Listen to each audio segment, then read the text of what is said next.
Hello students, मेरे channel साहित्य mirror में आप सभी का स्वागत है।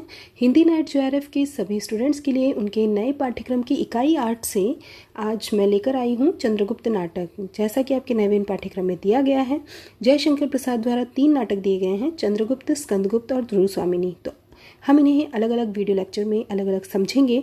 तो आज के इस वीडियो लेक्चर में चंद्रगुप्त नाटक पर हम पूरी तरह से उसके महत्वपूर्ण तथ्य, पात्र और उसके गीतों के बारे में, उसमें अंक कितने आए हैं, दृश्य कितने आए हैं और उसके बारे में जितना कुछ हम समेट सकते हैं मैंने इस वीडियो लेक्चर में समेटने की कोशिश की है, जो आपकी परीक्षा की दृष्टि से महत्वपूर्ण है। तो शुरू करते हैं आज का वीडियो लेक्चर। चंद्रगुप्त नाटक पर महत्वपूर्ण तथ्यों की ओर आते हैं। तो ये एक ऐतिहासिक नाटक है, जैसा कि आप सभी को पता होगा, और इसका प्रकाशन काल है 1931 ईस्वी। और चंद्रगुप्त नाटक में अंकों की संख्या 4 है और चंद्रगुप्त नाटक में अंकों की संख्या 4 और दृश्यों की संख्या है 44। तो 44 दृश्यों में प्रथम अंक में दृश्य आए हैं 11 और द्वितीय अंक में दृश्य हैं 10, तृतीय अंक में दृश्य आए हैं 9 और चतुर्थ अंक में दृश्य आए हैं 14। और इस तरह से इन सभी अंकों में दृश्यों की संख्या मिलकर हुई 44। तो चंद्रगुप्त नाटक में पुरुष पात्रों की संख्या की ओर देखते हैं तो पुरुष पात्रों की संख्या 19 है और स्त्री पात्रों की संख्या की बात करते हैं तो 9 स्त्री पात्र हैं। ये महत्वपूर्ण तथ्य हैं जो परीक्षा में पूछे जाते हैं। आगे हम बात करते हैं और स्मरणीय तथ्यों की। तो चंद्रगुप्त नाटक में कुल गीतों की संख्या है 13 और 13 गीतों में प्रथम अंक में गीतों की संख्या है 2, द्वितीय अंक में गीतों की संख्या 3 है, तृतीय अंक में गीतों की संख्या 1 है और चौथे अंक में गीतों की संख्या है 7। इस तरह से सभी अंकों में मिलाकर गीतों की संख्या कुल हुई है 13। इस तरह से कई सारे गीत भी आए हैं। प्रसाद जी हर अपने नाटक में गीत जरूर रखते हैं और इस तरह से उन्होंने चंद्रगुप्त नाटक में 13 गीत रखे हैं। जयशंकर प्रसाद ने 1912 में कल्याणी परिणय नामक नाटिका लिखी थी और इसी से संबद्ध होकर चंद्रगुप्त बाद में लिखा था। ये बहुत इंपॉर्टेंट है क्योंकि कल्याणी परिणय एक नाटिका थी जो 1912 में प्रकाशित हुई थी और यही एक कथानक था, यही एक कलेवर था जिसको बाद में उन्होंने चंद्रगुप्त नाम से 1931 में प्रकाशित कराया था। प्रसाद जी ने चाणक्य के माध्यम से समरसता की भावना का प्रतिपादन किया है और इस नाटक में प्रसाद के दार्शनिक सिद्धांत आनंदवाद की पूर्ण प्रतिष्ठा हुई है। यानी कि जो आनंदवाद है वही दार्शनिक सिद्धांत जो है उसको लेकर उन्होंने अंतिम जहाँ नाटक की पूर्णता होती है वहाँ आनंदवाद की प्रतिष्ठा हुई है इस नाटक में। तो महत्वपूर्ण तथ्य हम और भी आगे जानते रहेंगे, लेकिन आगे हम चंद्रगुप्त नाटक की बात कर रहे हैं। तो ये नाटक जो लिखा गया है, इस नाटक में जो है ईसा पूर्व 327 से लेकर ईसा पूर्व 305 तक यानी कुल 12 वर्षों के संपूर्ण घटनाक्रम को वाणी दी गई है। और हम बात करते हैं इस नाटक की। तो इस नाटक में जो ऐतिहासिक घटनाएं हुई हैं, तो ऐतिहासिक घटनाएं देखिए, चंद्रगुप्त और चाणक्य के पारस्परिक सहयोग से नंदवंश का नाश हो जाता है और सिकंदर पौरस यानी एक यहाँ पर पर्वतेश्वर नाम रखा है उसमें, तो पर्वतेश्वर का और सिकंदर का युद्ध होता है। तक्षशिला के राजकुमार द्वारा पोरस के युद्ध के विरुद्ध सिकंदर की मदद होती है, यहाँ पर यह भी बताया गया था। और सिकंदर और चंद्रगुप्त की भेंट होती है। चंद्रगुप्त का ग्रीक युद्ध कला से परिचित होते हैं जब चंद्रगुप्त, तो सिकंदर का नाराज होकर वहाँ से भागना और दांडमेस यानी दांडायन जो हैं उनसे उनके आश्रम में सिकंदर की भेंट होती है और मालव पर सिकंदर का आक्रमण होता है। ऐसी बहुत सारी ऐतिहासिक घटनाएं, जैसे सिकंदर का इस आक्रमण में घायल हो जाना, चंद्रगुप्त का मगध सम्राट बनना, चंद्रगुप्त द्वारा दक्षिण विजय अभियान चलाना और सिल्यूकस का आक्रमण, उसकी पराजय के बाद चंद्रगुप्त से उससे संधि करना और सिल्यूकस की पुत्री जो चंद्रगुप्त हैं उससे सिल्यूकस की पुत्री का विवाह होना। यानी यहाँ पर जो बहुत सारी ऐतिहासिक घटनाएं हैं उनको समेटते हुए प्रसाद जी ने ये नाटक लिखा है। यहाँ तक कि सिद्ध कुमार जी ने तो ये भी लिखा है कि ये जो नाटक है इसमें मौर्यकालीन वातावरण निर्मित करने के लिए बहुत सारी शब्दावली भी निर्मित की गई हैं। यानी बहुत सारे ऐसे शब्द भी प्रयोग लिए गए हैं जिससे ऐसा लगे कि मौर्यकालीन उन्होंने पूरी की पूरी पूरा कलेवर मौर्यकाल का लिया है। और हम बात करते हैं तो चाणक्य के माध्यम से जयशंकर प्रसाद ने यहाँ पर राष्ट्रीय एकता का संदेश भी दिया है। उनकी बहुत सारे संवादों में ऐसा देखा गया है। यहाँ पर गीतों की बात करते हैं तो बहुत सारे गीत हैं, जैसे यहाँ पर हम बात करते हैं तो अरुण यह मधुमय देश हमारा, जहाँ पहुँच अनजान क्षितिज को मिलता एक सहारा, कार्नेलिया, इस तरह का गीत गाती हैं। या फिर अलका का गीत आप देखिए, हिमाद्री तुंग शुंग से प्रबुद्ध शुद्ध भारती, और इस तरह से हम इन गीतों को देखते हैं तो प्रसाद ने ऐसे गीत लिए हैं चंद्रगुप्त नाटक में। यानी नाटककार जयशंकर प्रसाद ने हमारे पराधीन देश की ज्वलंत समस्याओं की नब्ज को भी चंद्रगुप्त नाटक में टटोला है और इनमें क्षेत्रीयता और सांप्रदायिकता की समस्या जो है वो भी प्रमुख रूप से उभर कर आई है। यहाँ पर हम देखते हैं तो राष्ट्रभक्ति, स्वतंत्रता और देश प्रेम और बलिदान की भावना भी चंद्रगुप्त में दिखाई देती हैं। और गीतों की बात करेंगे तो गीतों को भी हम आगे जानेंगे। तो चंद्रगुप्त जो नाटक लिखा गया है उसका मूल उद्देश्य जो है वो यहाँ पर यही है कि किसी न किसी तरह से, वैसे तो कहा जाता है कि नायक इसमें चंद्रगुप्त है या चाणक्य, कई लोग जो है इसमें भ्रम भी पैदा कर देते हैं, लेकिन यहाँ पर इस नाटक का नायक चंद्रगुप्त ही हैं, जिसके चरित्र के साथ साथ यहाँ चाणक्य के चरित्र को भी विशेष रूप से प्रकट किया गया है। और ये जो है पूरी तरह से राष्ट्रीय और सांस्कृतिक पुनर्जागरण का सुंदर दस्तावेज कहा जा सकता है। और हम आगे बात करते हैं तो इसके गीतों की, तो देखिए यहाँ पर चंद्रगुप्त नाटक में कुल गीतों की संख्या 13 है। और देखिए इन 13 गीतों में जयशंकर प्रसाद ने जो 11 गीत हैं वो केवल 11 गीत 13 में से स्त्रियों से गवाए हैं। यानी यहाँ पर स्त्रियाँ गाती हैं 11 गीत 13 में से।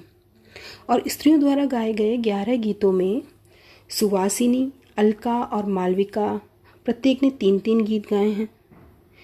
और ये आप ध्यान रखिएगा क्योंकि इसी तरह से प्रश्न पूछे जाते हैं। तो देखिए सुहासिनी, अलका और मालविका ने कितने गाए हैं? 3-3 गीत गाए हैं। एक गीत कल्याणी द्वारा गाया गया है इसमें, एक गीत कार्नेलिया द्वारा गाया गया है इसमें, और एक गीत जो है वो नेपथ्य से सुनाई पड़ता है, पीछे से जो रंगमंच है उसके पीछे से सुनाई पड़ रहा है, और एक गीत जो है वो राक्षस गाता है इसमें। और यहाँ तक कि कुछ विद्वानों ने तो ये भी कहा है कि इसमें 2 राष्ट्रीय गान हैं और एक गीत अतीत स्मृति का है, और वो सच भी हैं। तो शेष 8 गीत जो है वो श्रृंगार, प्रेम और सौंदर्य से संबंधित हैं। तो ये भी आपको ध्यान रखना है। हम आगे बात कर रहे हैं तो नाटक के 13 गीतों में देखिए हम बात करते हैं तो तुम कनक किरण के अंतराल में लुक छिप कर चलते हो क्यों, अब सांध्य मलय आकुलित तुकुल कलित हो यूं छिपते हो क्यों। सुवासिनी ने प्रथम अंक में, द्वितीय दृश्य में, पृष्ठ संख्या 50, अगर ये पृष्ठ संख्या न भी पूछी जाए लेकिन आपको पृष्ठ संख्या के अलावा ये चीज़ें ध्यान रखनी है कि ये गीत किसने गाया है, किसके माध्यम से गवाया गया है प्रसाद जी ने, और कौन से अंक के कौन से दृश्य में आया है। तो इन गीतों को एक बार ध्यान से देख लीजिएगा। दूसरे गीत, एक गीत और देखिए, निकल मत बाहर दुर्बल आह लगेगा तुझे हंसी का शीत, देखता है स्मृतियों का स्वप्न हृदय पर मत कर अत्याचार। राक्षस का सुवासिनी के समक्ष अभिनय सहित गान हुआ है। प्रथम अंक का द्वितीय दृश्य है और पृष्ठ संख्या 51 में ये गीत गाया गया है। तीसरे गीत की बात करते हैं तो देखिए एक गीत अरुण यह मधुमय देश हमारा बहुत प्रसिद्ध हुआ है ये, और इस गीत को देखिए कहाँ कार्नेलिया ने गाया है। अरुण यह मधुमय देश हमारा जहाँ पहुँच अनजान क्षितिज को मिलता एक सहारा, मंदिर उगते रहते जब जग कर रजनी भरतारा। कार्नेलिया के द्वितीय अंक में कार्नेलिया ने गाया है और प्रथम दृश्य में गाया है, और पृष्ठ संख्या है इसकी 67 यानी 67। और हम बात करते हैं प्रथम यौवन मदिरा से मत प्रेम करने की थी परवाह, और दुर्लभ होगी पहचान रूप रत्नाकर भरा अथाह। अलका ने ये गीत गाया है द्वितीय अंक के पंचम दृश्य में, और अलका का एक और द्वितीय अंक के अष्टम दृश्य में गीत है, वो है बिखरी किरण अलग व्याकुल हो विरस वदन पर चिंता लेख रूप निशा की उषा में फिर कौन सुनेगा तेरा गान। किस तरह से देखिए गीतों की व्यंजना इसमें हुई है। और देखिए छठा हम और बात करते हैं तो सुवासिनी द्वारा गाए गए गीत, जैसा कि मैंने बताया था सुवासिनी ने 3 गीत गाए हैं, बताया था अभी आपको। सुवासिनी ने 3, अलका ने 3 और मालविका ने भी 3-3 गीत गाए हैं। तो सुवासिनी का गीत देखिए, आज इस यौवन के माधवी कुंज में कोकिल बोल रहा, कौन मधु मदिरा गोल रहा। सुवासिनी ने तृतीय अंक में गाया है जो पंचम दृश्य में है। और सुधा देखो कल्याणी का गाया गीत देखिए आप, कल्याणी ने भी गीत गाया ना इसमें, कल्याणी द्वारा एक गीत गाया गया है, वो है सुधा सीकर से नहला दो ये मोती बन जाए मृदुल कर से लो सहला दो। और कल्याणी ने ये चतुर्थ अंक में गाया है। आगे देखिए आप गीत, कैसे कड़ी रूप की ज्वाला लोह श्रृंखला से न कड़ी, क्या यह फूलों की माला। ये नेपथ्य गान है, कई बार इस तरह से भी पूछा जाता है कि नेपथ्य गान है, और हम या तो सुवासिनी, कल्याणी इस तरह से ऑप्शन दिए जाए तो आपको ये ध्यान रहना चाहिए। नेपथ्य से सिर्फ एक ही गान गाया गया है। और देखिए चंद्रगुप्त से निवेदन करके मालविका ने गीत गाए। मालविका के 3 गीत हैं यहाँ पर। तो चतुर्थ अंक के चतुर्थ दृश्य में देखिए मालविका का गीत, मधुप कब एक कली का है, अली को केवल चाहिए सुखमय क्रीड़ा कुंज।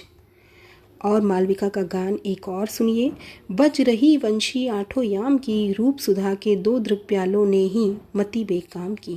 मालविका का गान है चंद्रगुप्त के द्वारा। कुछ और गाने और तुम्हारे स्वर में स्वर्गीय मधुरिमा का प्रशंसा करने पर इस तरह से कि भी तुम्हारा जो मुख है, मतलब यहाँ पर ये गीत क्यों गाया गया है, ये बात क्यों कही गई है, ये मालविका का गान क्यों है, क्योंकि चंद्रगुप्त ने जब मालविका की प्रशंसा की और कुछ और गाने का प्रस्ताव रखा उनके सामने कि तुम्हारे स्वर में, तुम्हारा जो स्वर है उसमें तो स्वर्गीय मधुरिमा की प्रशंसा करने की बात आती है, तो फिर वो गीत गाती हैं।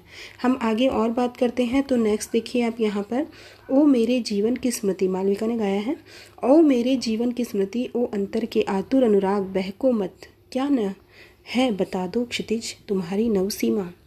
मालविका ने चतुर्थ अंक के चतुर्थ दृश्य में गीत गाया है और बहुत बहुत प्रसिद्ध अलका की प्रेरणा से संवेद गान होता है। वैसे अलका का नाम आता है, अलका अगर नहीं ऑप्शन में दिया हो तो संवेद गान है ये, तो आप ध्यान रखिएगा। जो हमारी हिंदी का एक बहुत बड़ा गान, बहुत प्रसिद्ध गान है, हिमाद्रि तुंग श्रृंग से प्रबुद्ध शुद्ध भारती, स्वयं प्रभा समुज्जला स्वतंत्रता पुकारती, प्रवीर हो विजयी बनो बढ़े चलो, इस तरह का गान है। और देखिए आप, सखे, ये सुवासिनी का गान है। सखे वह प्रेममयी रजनी, आँखों में स्वप्नमयी स्मृतियों की भीड़ घनी, सखे वह प्रेममयी रजनी, ये सुवासिनी का चतुर्थ अंक के नवम दृश्य में गाया गया गीत है। तो इन गीतों को आपको ध्यान रखना है। गीतों के बाद हम बात करते हैं चंद्रगुप्त नाटक में आए पात्रों की। तो चंद्रगुप्त में आए पात्र हैं इस पुरुष पात्र, जैसा कि मैंने आपको बताया था, पुरुष पात्रों की संख्या कितनी बताई थी, 19, और स्त्री पात्रों की 9 संख्या बताई थी। तो इन 19 पात्रों को, इसके अलावा भी बहुत सारे पात्र आए हैं, लेकिन फिर भी हम इन प्रमुख पात्रों की ओर आपका संकेत कर देते हैं। तो आप ध्यान रखिएगा, चाणक्य जो विष्णुगुप्त चाणक्य हैं वो मौर्य साम्राज्य के निर्माता के रूप में आए हैं। चंद्रगुप्त मौर्य सम्राट हैं यहाँ पर, नंद मगध सम्राट हैं, राक्षस मगध का अमात्य हैं, और वररुचि यानी कात्यायन जो है वो यहाँ पर मगध के अमात्य के रूप में आए हैं। तो पुरुष पात्रों के बाद हम बात करते हैं आगे, पुरुष पात्रों में और भी हैं, जैसे शक्टार। शक्टार जो है वो मगध का मंत्री हैं, आंबिक तक्षशिला का राजकुमार हैं, सिंहरण मालवगण मुख्य का कुमार हैं, पर्वतेश्वर पंजाब का राजा पोरस है, उसी को पर्वतेश्वर कहा गया है यहाँ पर। सिकंदर ग्रीक विजेता है, इन्होंने ग्रीक को विजय किया था। फिलिप्स जो है सिकंदर का क्षत्रप है। मौर्य सेनापति चंद्रगुप्त का पिता है, और एनीसाक्रिटीज जो है वो सिकंदर का सहचर है जो उनके साथ रहता है। और देवल, नागदत्त, गणमुख्य, ये सब क्या है, मालव गणतंत्र के अधिकारी हैं। ये इन लोगों का भी यहाँ पर नाम आया है नाटक में। कहीं कहीं उनके छोटे छोटे संवाद हैं तो वो मालव गणतंत्र के अधिकारी हैं। और साइबर्टियस मेघास्तनी जो है वो यवन दूत हैं, सिल्यूकस सिकंदर के सेनापति हैं, और दांड्यायन एक तपस्वी हैं। देखिए, आप इस चीज़ को अच्छे से समझ लीजिए कि जब आपका नेट का पेपर होगा तो वहाँ पर अगर कहीं से भी प्रश्न आता है, किसी भी नाटक, यानी चंद्रगुप्त नाटक हो, चाहे ध्रुव स्वामिनी या स्कंद गुप्त प्रसाद के किसी भी नाटक से आए, एक तो गीतों के बारे में पूछा जा सकता है और संवादों के बारे में पूछा जा सकता है, साथ ही उनके पात्र योजना के बारे में ज़रूर पूछा जाता है। और पात्र योजना में अगर आपको ऑप्शन में इस तरह से दिया जाता है तो आपको जानना जरूरी है, पोरस है वही पर्वतेश्वर हैं, यानी दंडायन है वो एक तपस्वी हैं। आपको इन चीज़ों को, छोटी छोटी बातों को बहुत ध्यान रखना है, क्योंकि नाटक तो आप पढ़ लेंगे लेकिन इसके महत्वपूर्ण तथ्य और इससे संबंधित जो चीज़ें हैं उनको जानना आपके लिए बहुत ज़रूरी हो जाता है। स्त्री पात्रों की ओर आते हैं तो यहाँ पर 9 स्त्री पात्र जो है वो बताए गए हैं। 9 स्त्री पात्रों में अलका की बात करते हैं तो अलका तक्षशिला की राजकुमारी हैं। तक्षशिला की राजकुमारी अलका, जिसने 3 गीत गाए हैं, आपको बताया था। और सुवासिनी शक्टार की कन्या हैं, और कल्याणी मगध राजकुमारी हैं। साथ ही लीला और नीला, इन 2 के नाम आते हैं जो कल्याणी की सहेलियां हैं, जो वहाँ पर उसके साथ घूमती आई नज़र आती हैं दृश्यों में, 1-2 दृश्यों में। मालविका की बात करते हैं तो सिंधु देश की कुमारी मालविका है यहाँ पर। कार्नेलिया सिल्यूकस की कन्या है, और मौर्य पत्नी चंद्रगुप्त की माता है, उसी को मौर्य पत्नी के नाम से संबोधित किया गया यहाँ पर। और एलिस जो है वो कार्नेलिया की सहेली के रूप में आई हैं। तो आपको इन स्त्री पात्रों को भी ध्यान रखना है। चंद्रगुप्त जो नाटक लिखा गया है उस नाटक में, अब ये जो हम नाटक की बात कर रहे हैं तो चंद्रगुप्त के प्रति अपने हृदय में भावना का संसार लिए हुए कल्याणी और मालविका का प्रेमी के लिए उत्सर्ग और त्याग भी एक बताया गया है इसमें, जो एक अनूठा उदाहरण है। और तक्षशिला की राजकुमारी जो अलका है उसके चरित्र में जो राष्ट्रीयता की भावना है वो कूट कूट कर कैसे भरी हुई है। साथ ही विदेशी स्त्री कार्नेलिया की बात करते हैं तो वो कैसे हमारे देश के प्रति अपने प्रेम को व्यक्त करती हैं, ये भी इसमें बताया गया है। तो यानी कि कुल मिलाकर हम बात करते हैं तो इस नाट्य कृति में जो है, ये नाटक जो सृजित हुआ है उस युग में प्रतीक नायक की जो आवश्यकता थी, जिसकी पूर्ति प्रसाद ने चंद्रगुप्त और चाणक्य जैसे नायकों द्वारा करके राष्ट्रीय भावना को वाणी दी है। साथ ही 4 अंकों और 44 दृश्यों में विभाजित ये जो नाटक है ये कुल मिलाकर राष्ट्रीय और सांस्कृतिक भावनाओं की सशक्त अभिव्यक्ति करता है। तो मेरा ये जो वीडियो लेक्चर है चंद्रगुप्त नाटक पर, ये आपको ज़रूर पसंद आया होगा और इसमें से आपकी परीक्षा की दृष्टि से महत्वपूर्ण प्रश्नों को आप ज़रूर निकाल लेंगे। तो मैं कहती हूँ कि मेरे इस चैनल को अगर आपने सब्सक्राइब नहीं किया है साहित्य मिरर को तो उसे सब्सक्राइब जरूर कर लें। मेरा वीडियो आपको अगर पसंद आता है तो उसे लाइक शेयर और सब्सक्राइब जरूर करें। तो आपको वीडियो को अंत तक देखने के लिए आपका बहुत बहुत धन्यवाद।